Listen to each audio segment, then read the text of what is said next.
All right, welcome everyone to this deep dive, and today we're going to be taking a close look at the one and only Adrien Brody. Adrien Brody. Now, we've got a pretty fascinating journey ahead of us, I think, looking into his career, his roles, and even, dipping into his personal life a bit. Yeah, and his relationship with Georgina Chapman, of course. Exactly. Yeah. So, get ready to dive in with us because this is going to be a deep dive you won't forget.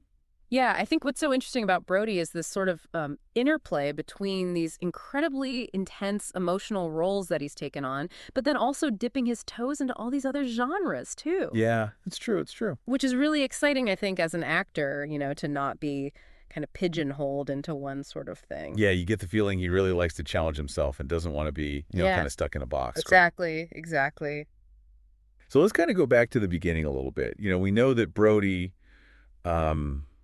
was interested in acting from a young age. Yeah, it seems like this was something that he was drawn to from really early on. But it was really The Pianist back in 2002 that really kind of catapulted him, I think, into, the stratosphere. Yeah, The Pianist was huge for him. And, winning an Oscar for Best Actor at 29, I mean... Unheard of. It's unheard of. It's crazy. Like, how do you even process that at that age? And for such a serious film as well. Exactly. And it's such a powerful film and deals with such a really sensitive and important subject matter. I mean, talk about a role to take on.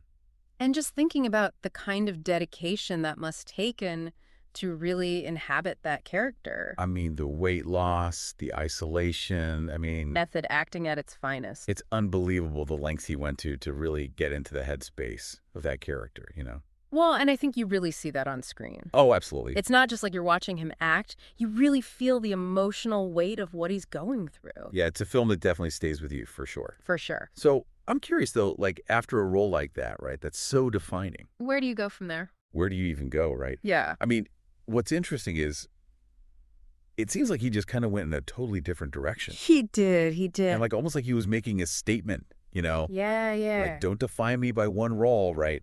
And I think that's such an important thing for an actor to do, especially after such a big success, because it would have been so easy for him to just get offered similar roles over and over again. Right. And, then you look at something like The Village. The Village, yeah. Which, totally different vibe, right? Oh, completely different, yeah.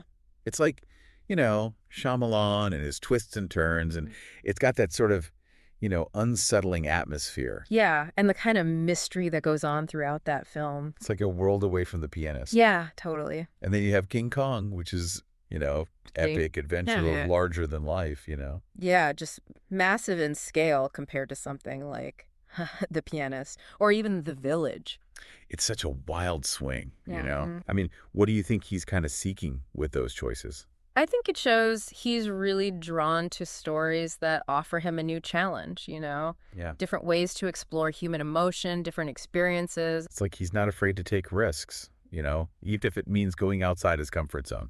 Absolutely, and I think that's what keeps things interesting for him as an actor, but also for us as an audience, We get to see him do all these different things. Totally. And even something like Predators. Yeah, that's a good one. Straight up action movie, You wouldn't necessarily expect that from him. No, but he pulls it off.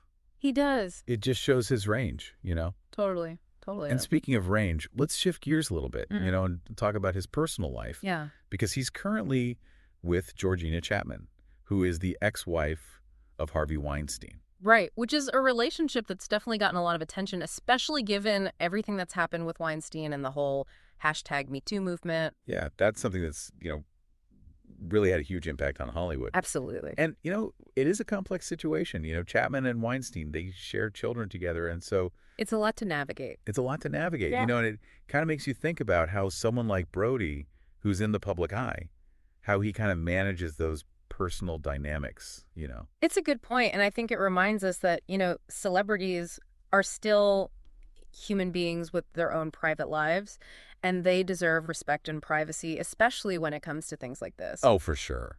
Yeah. But speaking of his career, we have to talk about his upcoming project. Yes, The Brutalist. Which sounds fascinating. It does, and it's directed by Brady Corbett, who's known for his kind of unique style. Oh, yeah, and he's got those, thought-provoking stories, right? Yeah, so it seems like it'll be another really challenging role for Brody. So, looking at Brody's career, right? Yeah. From the intensity of The Pianist to all these other different kinds of roles he's taken on. He never stops. It seems like he's constantly pushing himself, you know? And I think that's a great takeaway for us as an audience because it means we get to see him constantly evolving and trying new things. And, that's exciting. Yeah, absolutely. He's not afraid to kind of take us on a ride with him. Exactly. So, as we sort of wrap up here, something for our listeners to think about. Okay. Yeah. How might Brody's personal experiences, particularly, the complexities of his relationship, how might that inform the characters he chooses to play in the future? That's a great question. Particularly, for a project like The Brutalist. Yeah. How does that inform his art? Exactly. Really interesting. Food for thought, right? Totally. Well, thanks everyone for joining us on this deep dive into the world of Adrien Brody. It's been a pleasure. Until next time. See you later. Bye. Today is your lucky day. Today is the day that our $3 website works for you, paying you directly to your PayPal daily. Imagine $3 ongoing continuous payments to your PayPal account. Imagine falling asleep and waking up to $300 in your PayPal account. How would this make you feel? How could this help you?